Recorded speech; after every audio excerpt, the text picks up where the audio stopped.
a very warm welcome to Rajya Sabha Television. I'm Sana Khan and you're watching Verdict 2012. First up, a quick look at the top stories.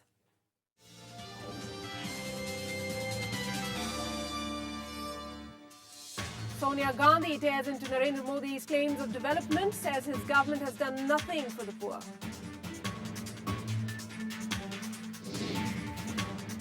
Narendra Modi intensifies campaign, tries to woo farmers as he addresses rallies in drought-hit Saurashtra region.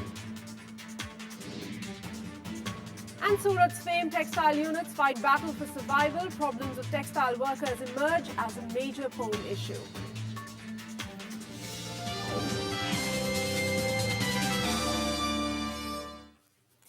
Now, after the BJP, the Congress has now fielded its top leaders for campaign in Gujarat. Congress President Sonia Gandhi was in the poll-bound state. In addressing election rallies, Sonia Gandhi targeted Gujarat Chief Minister Narendra Modi, describing his claims of development as hollow. Here is a report.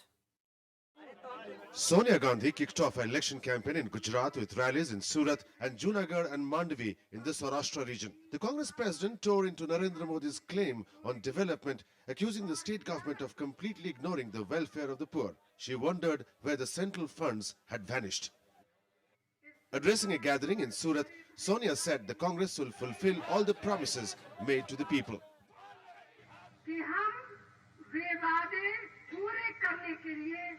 पूरी ईमानदारी, लगन और निष्ठा के साथ संघर्ष करेंगे और गुजरात में एक क्रांतिकारी बदलाव लाएंगे. The Congress has promised cheap power to farmers, homes for the poor, laptops for poor students, filling up vacancies of teachers and more subsidy on diesel and gas. In this context, she cited the achievements of the central government.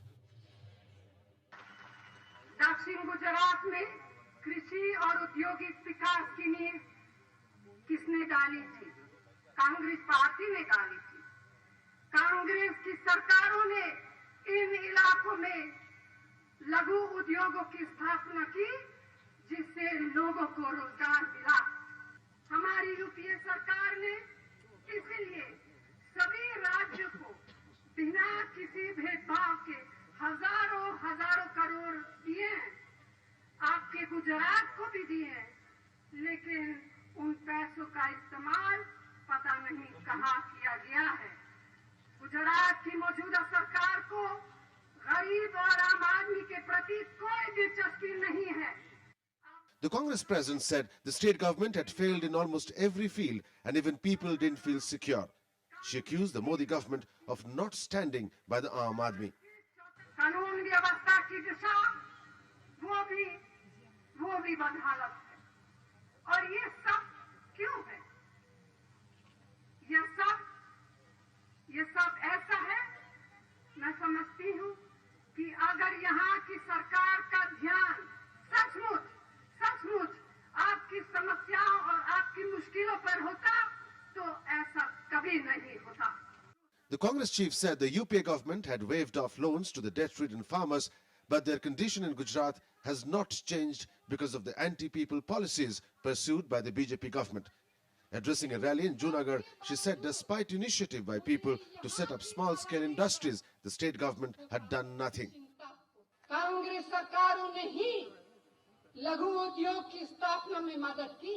इन सब के बावजूद मुझे यहाँ की हालत देखकर दुख होता है, चिंता होती है.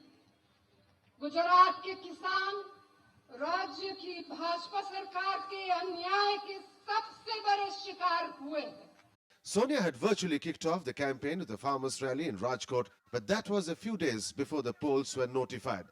With her presence, the Congress campaign gathered momentum with just a few days left for the elections. Bureau Report, Rajya Sabha TV. Well, and for more inputs on this big story, joining me now is Congress Secretary Mr. Ashok Tawar. Also on the telephone line is Mr. R.K. Mishra, senior journalist. He joins us from Ahmedabad. Let me come to you first, Mr. Tawar. What's the word going around within the Congress after Ms. Sonia Gandhi's rally? She lashed out directly at Mr. Modi and also, reiterated the promises that the Congress has made. How confident is the Congress this time around? I think with Sonia ji's public meetings today at both the places in Keshod, Junagadh district and in Surat, I think the Congress workers are very enthused, and she has given a very strong message to the people of Gujarat that whatever Congress says, whether it's UPA government in the center or wherever we are in power, we are there to serve every section of the society, especially the people who have been not paid attention in the past, like farmers, youth, women, the SC/STs, and every section of the society we will take together and build a very, very developed Gujarat. Right. Also, sir, what do you think about, the fact that Ms. Sonia Gandhi directly took on Mr. Narendra Modi on various issues, and she said that if Congress is voted to power, it will bring about radical changes within the state. We also know that Congress General Secretary Rahul Gandhi is going to be starting campaigning in the state from next week onwards. So give us a few more details if you can share with us. Yeah, she was here as head of the party, and I think she has reiterated that if we come to power, and I think the climate is for change. The whole atmosphere in the state is for change, and will definitely come to power. And things like housing for poor people, irrigation facilities, and subsidized loan to the farmers, good education to the young people, and whatever we are promising in manifesto, especially through our Vision 2012, the 12-point program, will ensure that it is implemented, and not only one particular section of society, which is rich, is becoming richer in the state of Gujarat since BJP has come to power. All right, Mr. Tawar, if I can please request you to stay on with me for just a minute. Let me get in Mr. R.K. Mishra at this point in time. Sir, in your view, you must have closely watched Sonia Gandhi's rally in Gujarat. How much of an impact do you think this time the Congress is going to make in the state? The Congress rally, Mrs. Sonia Gandhi's rally today, in effect, can be interpreted to mean that the battle has been joined by the party at the highest level. Right. Mrs. Gandhi had come before the elections were declared, as was just pointed out, and that rally was in Rajkot. Today, she touched Saurashtra, that is Keshod, and she touched Manvi, which is South Gujarat, two ends of the state going to the polls.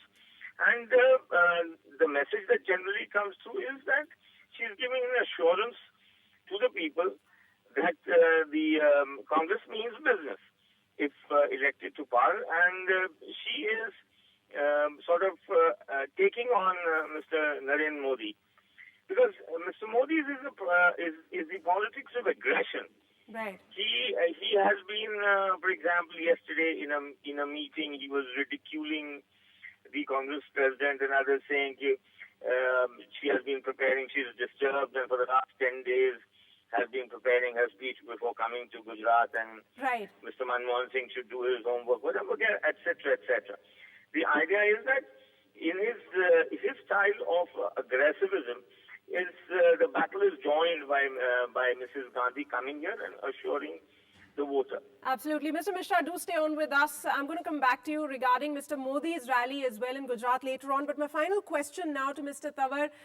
Sir, we've known that this aggressive style of Mr. Modi, and we just heard him yesterday talk about he was daring Sonia Gandhi that before she comes out and makes her speech, she should declare the chief ministerial candidate. But obviously that didn't happen today in the rally. So what's the Congress thinking now? When will it be that they're going to declare their candidate and perhaps, give a solid reply to the BJP? I think now all these issues are immaterial, and Mr. Modi is always like that. He don't want to face public directly. That's why he is using all these 3Ds and big budget publicity stunts. And I feel with today's meeting and in the days to come when other leaders will be coming, including Rahul Ji, Prime Minister, and all our central ministers, he will be feeling disturbed. And he is feeling disturbed because he is losing ground and he is not going to the public. Right. And done nothing in the past 12 years since he has taken over. every section of the society is feeling deprived. All right. All right, Mr. Tawar, appreciate you joining us on Verdict 2012. Thanks so much for joining us. I'd request Mr. Mishra to please stay on with us as we play out this report from Gujarat, as the Chief Minister Narendra Modi was in Saurashtra today addressing election meetings, and this time he tried to address the constituency of farmers. The area is considered a stronghold of his arch-rival Keshubhai Patel.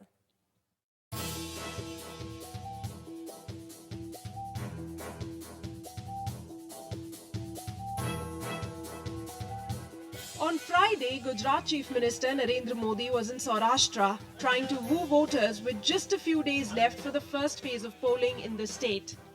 Addressing a rally in Junagadh, Modi tried to reach out to the farmers at a time when his government has been under opposition fire over farmers' deaths. Modi claimed his government has always stood by the farmers and their plight has improved during the last 10 years that he has been in power. Congress का राज में गुजरात ने खेडूतोने વીજળીની subsidy પેટે માત્ર 300 કરોડ રૂપિયા મળતા હતા. ભાઈઓ બહેનો, મોદી સરકારના રાજમાં ગુજરાતના ખેડૂતોને દર વર્ષે વીજળીની સબસિડી પેટે 3000 કરોડ રૂપિયા મળે છે. The Chief Minister also addressed a rally in Surat. Addressing the gathering, Modi hit out at the centre as he urged the people to give another chance to the BJP in the state. अगर आपको लगता है कि मैं ईमानदारी से गुजरात की भक्ति में लीन हूं, तो भाइयों बहनों, मुझे 5 साल एक बार फिर सेवा करने का मौका दीजिए. Gujarat goes to polls in 2 phases on 13th and 17th December. The campaign by various parties is intensifying with every passing day. Bureau Report, RSTV. Senior journalist Mr. R.K. Mishra is still on the line with us from Ahmedabad. Mr. Mishra, many believe, that there's no stopping Narendra Modi from, winning in the state of Gujarat for the third time in a row, 2002, 2007 and now 2012. But it's not going to be as easy as it's been all along. And one reason perhaps, do you believe it's going to be Saurashtra? You see, it is not going to be, as you rightly said, it's not going to be easy for Mr. Modi. There's no clean sweep, as has happened in 2 previous encounters. This time, Saurashtra is there, and there is a subtle change, if you notice, in the style of campaigning and things as they're moving. Earlier, Mr. Modi would call the shots, and the Congress trailing behind would be trying to match him. Right. This time, if you notice, it is the Congress which is calling the shots, and Mr. Modi is trying to reach out to answer it. Okay. Look at Mrs. Gandhi's rally today. She made the issue of farmers. Right. Mr. Modi talks of farmers right away. So you can see this subtle change. It's not a clean sweep. The battle has been joined this time. And the Congress is making Mr. Modi sweat. All right. So essentially, the Congress is setting the tone this time, and the BJP is trying to catch up with it, really. Thanks so much, Mr. Mishra, for joining us this evening and sharing your perspective with us on Verdict 2012. We take a very quick break. We'll be back with lots more.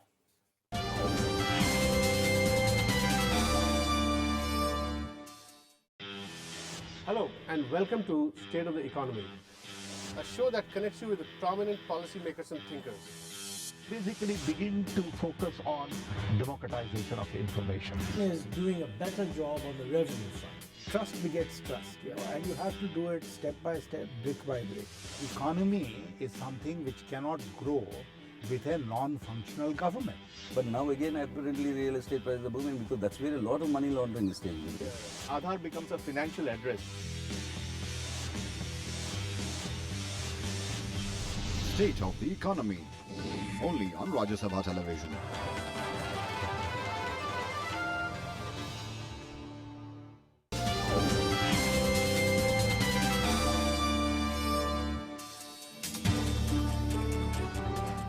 Watching Verdict 2012. Now, the textile industry is one of the oldest and the most widespread industries in Surat. A major part of the city as population It's associated with this industry. Textile industry in Surat is mainly engaged in the activities of yarn production, weaving, processing, as well as embroidery.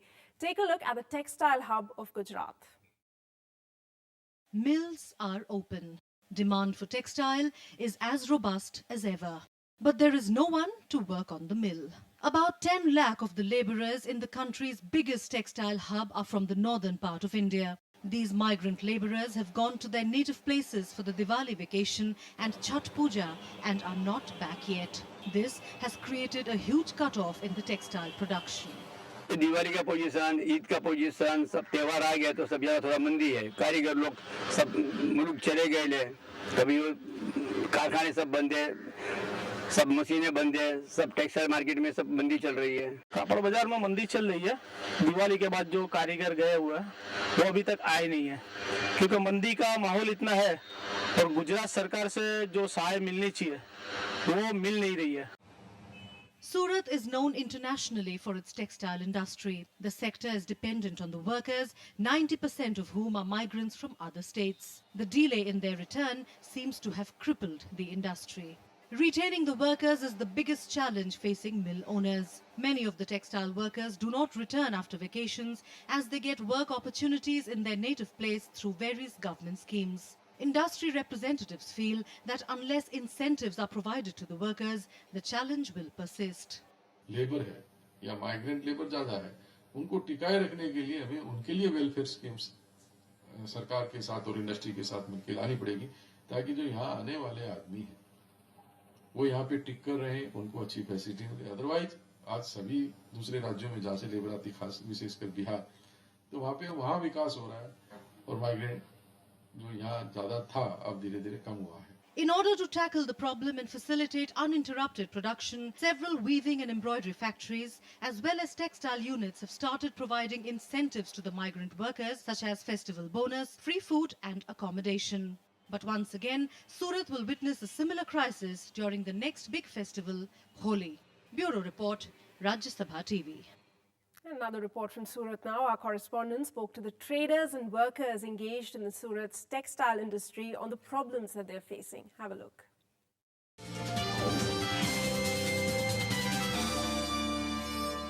सबसे पहले तो हम आपसे जानेंगे, क्योंकि आप जो यहाँ फेडरेशन है उसके अध्यक्ष हैं, अभी ये जो टेक्सटाइल इंडस्ट्री है यहाँ की किस जगह पर खड़ी हुई है और किस तरह की चुनौतियाँ मिल रही हैं इस इंडस्ट्री को? यहाँ पर रोज 100 करोड़ रुपए का टर्नओवर होता है। 500 करोड़ रुपए का अंदाजित सूरत का कपड़ा भारत में और भारत के बाहर कुल जाता है कम से कम, तो भारत सरकार को एक बहुत बड़ी रेवेन्यू मिलती है। इस इंडस्ट्री को डेवलप करने के लिए यहाँ पर नई नई टेक्नोलॉजी की ज़रूरत है, ट्रेनिंग सेंटरों की ज़रूरत है, ट्रांसपोर्टेशन के लिए यहाँ एयर कनेक्टिविटी की ज़रूरत है और रेलवे की ज़रूरत है।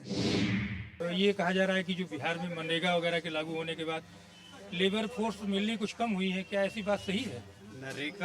मनरेगा जो है उससे निश्चित रूप से थोड़ा प्रभाव पड़ा है, लेकिन यहाँ दूसरी एक मेजर प्रॉब्लम क्या है कि सूरत एक कॉस्मोपॉलिटन सिटी होता जा रहा है। 40 से 45 लाख की पॉपुलेशन हो गई है।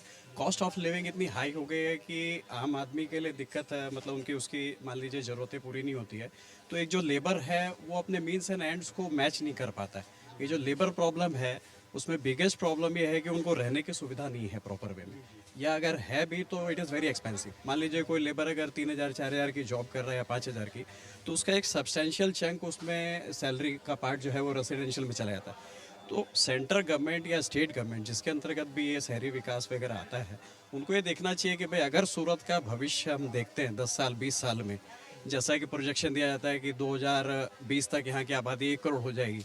आबादी तो 1 करोड़ तभी होगी जब यहाँ जो 2 इंडस्ट्री है, डायमंड और टेक्सटाइल, और स्पेशली टेक्सटाइल जो कि लेबर इंटेंसिव है, वो ग्रोथ होगी तो ही होगा। इसके अलावा क्या चीज़ें ऐसी लगती हैं जो ठीक करने की ज़रूरत है? और हम ये जानना चाहेंगे खासतौर पर जैसे चुनाव चल रहे हैं, क्या जो दोनों बड़ी पार्टियां हैं यहाँ की, उन्होंने आपकी इंडस्ट्री को कहीं एजेंडे में लिया है? एयर कनेक्टिविटी न होने के कारण एक्सपोर्ट इतना जल्दी से नहीं बढ़ रहा है, क्योंकि जो एक्सपोर्टर है उसको बॉम्बे आना पड़ता है, बॉम्बे से सूरत उसमें रेलवे से आना पड़ता है, वो डायरेक्टली यहाँ पर नहीं आ पा रहा है, वो किसी के थ्रू परचेज कर रहा है, तो एक्सपोर्ट प्रमोशन इतना नहीं हो पा रहा है।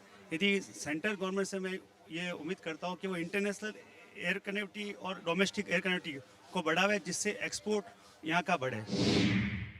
बार बार बातें आती चीन है या कुछ और देश है जिनसे प्रतिस्पर्धा हो रही है, वो प्रतिस्पर्धा क्या यहाँ नज़र आ रही है आपको? अगर नज़र आ रही है तो सरकारों को, दोनों सरकारों को मिल करके क्या करने की ज़रूरत है? चाइना से कंपटीशन जो है, देखिए चाइना में साड़ी नहीं पहनी जाती, इंडिया में साड़ी पहनी जाती है। और रिसेंटली अभी था कि भी पाकिस्तान में साड़ी का ट्रेंड बहुत चल पड़ा है और यहाँ से काफ़ी माल जो है वो वाया पाकिस्तान होकर अफगानिस्तान वगैरह भी काफ़ी जा रहा है। तो गवर्नमेंट को निश्चित रूप से इस तरफ अगर देखते हैं कि भाई ये मतलब साड़ी जो है जिन जिन देशों में एक्सेप्टेबिलिटी है, या जैसे जो अपने NRIs हैं वो इतने बाहर रहते हैं, मतलब आज इतने लोग बाहर रहते हैं, इतनी रेमिटेंसेस है, मान लीजिए कितने सैकड़ों बिलियन जो है रेमिटेंस वो इंडिया में आती है। इवन अपन चाइना से रेमिटेंस के मामले में बढ़ गए, तो क्यों नहीं हम अपनी संस्कृति को वहाँ मेंटेन कर सकें? इसको और बेहतर बनाने के लिए कैटेगरिकली 1, 2, 3 चीज़ें अगर हम आपसे पूछें तो वो प्रदेश की सरकार हो या भारत सरकार हो, उसको क्या करने की ज़रूरत है? हम राज्य सरकार से अपेक्षा करते हैं कि गुजरात सरकार अभी बनने जा रही है तो उसमें टेक्सटाइल मिनिस्ट्री करके एक डिपार्टमेंट हो, एक विभाग हो। आज के दिन टेक्सटाइल मिनिस्ट्री डिपार्टमेंट नहीं है। अगर टेक्सटाइल मिनिस्ट्री होगी तो गुजरात सरकार और गुजरात सरकार के जो मिनिस्टर, टेक्सटाइल मिनिस्टर होंगे, वो यहाँ की डिजाइनिंग डेवलपमेंट, एक्सपोर्ट प्रमोशन की ट्रेनिंग्स, ये हमारी लेबर आती है उसकी ट्रेनिंग, तो हमारा व्यापार कंपटीशन में टिक सकेगा। आज चाइना इतना बढ़ रहा है, थाईलैंड बढ़ रहा है, हम गारमेंट्स की काम कर सकेंगे। यहाँ की हमें ये लोग टफ की सब्सिडी देंगे, कैपिटल सब्सिडियाँ देंगे, कोई भी प्रोजेक्ट लगाने के लिए हमें लैंड उपलब्ध कराएंगे। धन्यवाद संजय जी। आप कुछ कहना चाहिए? एक ये मैं कहना चाहूँगा कि जैसे ये अनऑर्गेनाइज सेक्टर है टेक्सटाइल का, और यहाँ जैसे आज मान लीजिए कोई भी क्राइम होता है, इस तरह से इकोनॉमिक ऑफेंस बहुत बढ़ गया है, तो एक इकोनॉमिक सेल की आवश्यकता है। जैसे बॉम्बे, दिल्ली, ये सब में इकोनॉमिक सेल होते हैं। ऑर्गेनाइज्ड वे में यहाँ चीटर लोग आते हैं, वो लोग काफ़ी करोड़ों रुपए का चीटिंग वगैरह कर जाते हैं, तो कैपिटल इरोजन होता है, उससे भी व्यापार को धक्का लगता है। आज मान लीजिए कोई भी व्यापार है, उसके अंदर अगर कैपिटल का इस ढंग से इरोजन होगा और सरकार उस तरफ ध्यान नहीं देती है, तो वो व्यापार की ग्रोथ को काफ़ी हद तक इफेक्ट करता है, क्योंकि अनऑर्गेनाइज सेक्टर है, छोटे छोटे ट्रेडर हैं, और इस चीज़ को रोकने के लिए इकोनॉमिक सेल की हमारी डिमांड है।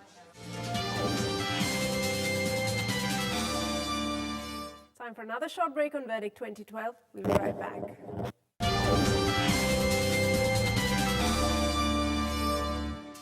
Today we are in the state of Maharashtra in the buzzing city of Pune.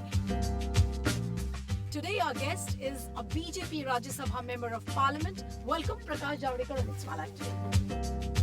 Far away from the probing scribes, BJP spokesperson Prakash Javadekar goes down the memory lane through the corridors of Pune's Garware College and historic Yaravada jail. Catch him on It's My Life only on Rajya Sabha television.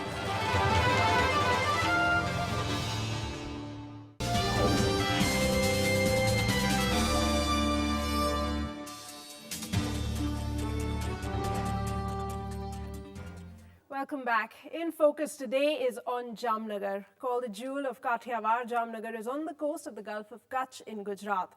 It is located on the southern coast of the Gulf of Kutch. Now, delimitation has chopped off one seat to bring the number of constituencies to 7 here.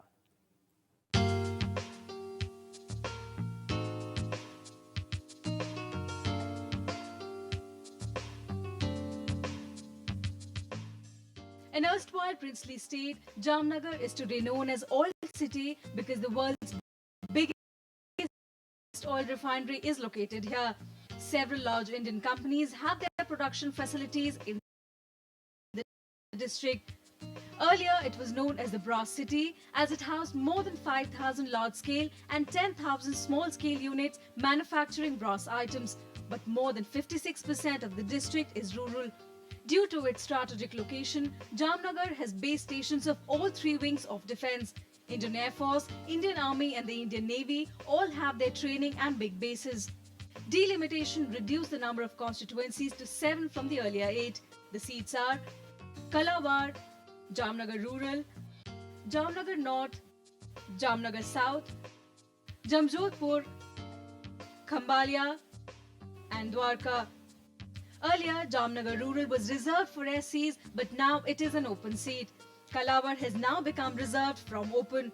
Jamnagar South and Jamnagar North are two new seats after delimitation. The BJP did much better in the 2007 Assembly polls, bagging 6 seats while Congress got 2. The BJP's vote share was 48.3%, while the Congress garnered 43.1% of votes.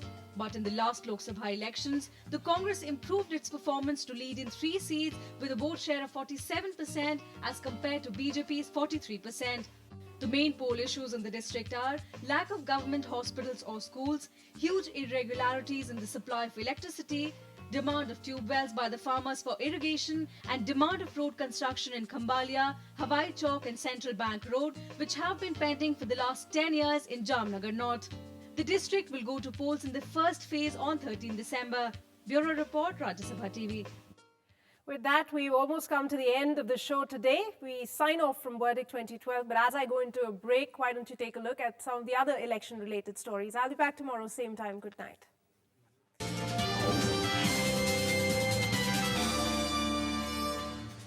The Gujarat High Court has reserved its verdict on voters being given the option of no voting on the electronic voting machine. Jagte Raho, an NGO, had filed a PIL in the High Court urging for a directive to the Election Commission to have the no voting option. The petition says, as per the Representation of People Act, a voter has a right to have such an option.